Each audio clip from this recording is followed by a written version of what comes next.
Kw'isoko. Kw'isoko ni ikiganiro mushikirizwa mukagitegurirwa n'urunani rw'amaradiyo Radio Inzamba agateka kawe, Radio RPA ijwi ry'abanyagihugu na Radio Television Renaissance. Intumwa idasanzwe ya ONU iraba ivy'agateka kazina muntu mu Burundi itegekanya gushikiza icegeranyo kirimwo amatohoza n'umwihwezo igenekerezo rya 20 Nyakanga uyu mwaka wa 2024 akazoba ari mu nama igira 57 ya ONU iraba ibijanye n'agateka kazina muntu.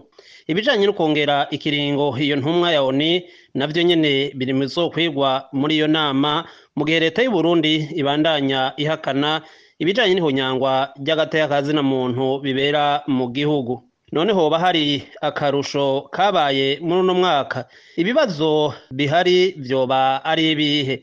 Amakungu akwiye gushigikira gute Burundi mu gushigikira iyubahirizwa ry'agateka kazina muntu? Ivyo bibazo vyose nivyo tuza kurabira hamwe muri kino kiganiro kw'isoko, mukaba mugira mu gishikirizwe na Je Bonfils Niyongere. Bene wacu mbabwire, bavyeyi bacu ndababarire, muragenda mwitwararitse ibanga mu bantu. Bene wacu ibijanye n'ihonyangwa ry'agateka kazina muntu vyarabandanije mu Burundi, ababikora ntibakurikiranwe mu gihe Burundi buriko bwitegurira amatora y'abashinga amateka n'ay'umukuru w'igihugu. Haragaragara icuka kitari ciza haba mu gihugu no mu karere. Ayo makenga ashikirizwa n'intumwa ya ONU iraba ibijanye n'agateka kazina muntu mu Burundi, Fortune Gaitazongo, mu cegeranyo azoshikiriza mu ndwiza mu nama igira 57 ya ONU mu bijanye n'agateka kazina muntu mu Burundi.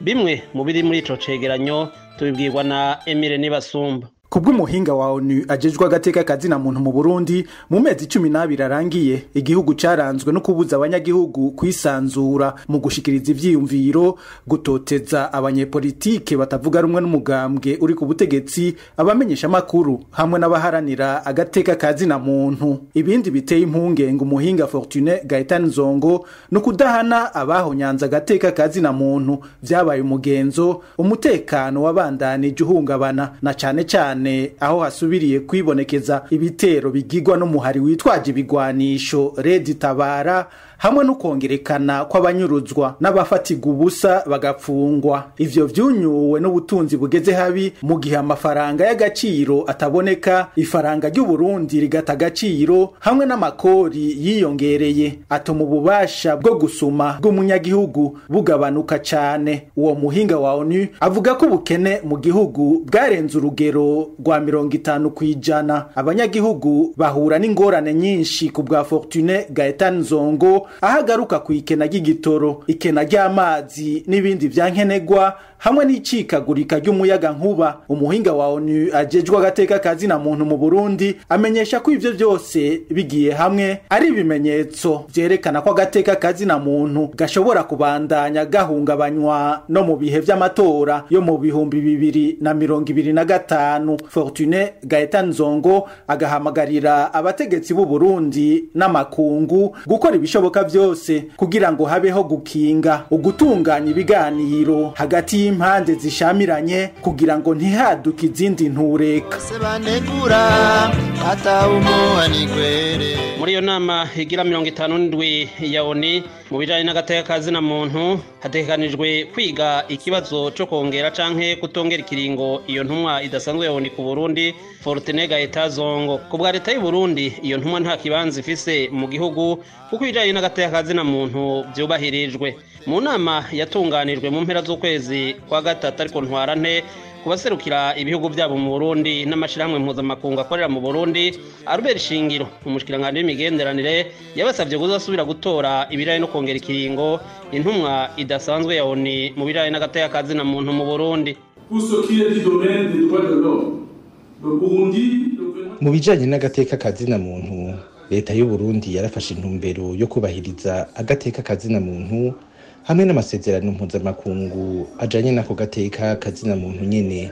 Nk'akarorero, Uburundi buritaba buri gihe isuzuma mpuzamakungu ry'ibihugu vyose mu bijanye n'agateka kazina muntu, kandi uno musi buri mu bihugu bigize inama ya ONU y'agateka kazina muntu. Iyo leta nyene yarashizeho inzego nyinshi zikingira zikanatsimbataza agateka kazina muntu kandi irakurikiza ibikomeye mu byo izo nzego zisaba. Mfasha aka kanya kugira ndabatera kamo ka gicuti ibihugu bigize umuryango wa Buraya guhagarika mu kwezi kw'icenda ikiringo c'intumwa idasanzwe ya ONU ijejwe agateka kazina muntu mu Burundi. Ni urwego rwashizweho Uburundi butagishije inama kugira leta igondozwe muri politike. Ukugumizaho urwo rwego ntaco kongereza na kimwe mu bijanye n'ibibahirizwa ry'agateka kazina muntu, ahubwo bitera icuka kibi kandi imigenderanire hagati y'impande zibiri yariko iranaguka.